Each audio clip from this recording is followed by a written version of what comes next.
বিষ্ণু ইসলাম একবার ওয়াশরুম সেরে এসে দেখলেন কে যেন অজুর পানি রেখে গিয়েছে। জিজ্ঞেস করলেন কে রেখেছে, বলা হলো আব্দুল্লাহ ইবনে আব্বাস রেখে, ছোট্ট আব্দুল্লাহ। বিষ্ণু ইসলাম খুশি হয়ে গেলেন, হায় রে, সে কিভাবে খেয়াল করলো, আমি এখন ওয়াশরুম থেকে আসলেই তো আমার অজুর পানি লাগবে।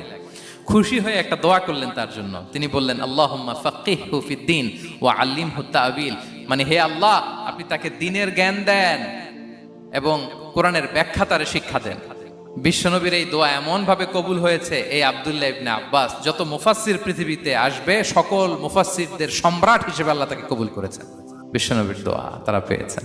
উম্মে সুলাইম রাদিয়াল্লাহু তাআলা আনহা আনাস রাদিয়াল্লাহু তাআলা আনহুকে নিয়ে আসলেন, বললেন নবী হে, আপনি এসেছেন, আমরা যে এত খুশি মদিনাবাসী, সবাই দেখে আপনার হাতে কিছু না কিছু হাদিয়া দেয়, আমি কি দিব? কিছু দেয়ার নাই, কিছু দেয়ার নাই, আমি গরিব মানুষ, আমি আমার নাড় ছেঁড়া ধন, কলিজার টুকরা আনাস, আমার শিশু সন্তানটারাই আপনার এই হাতে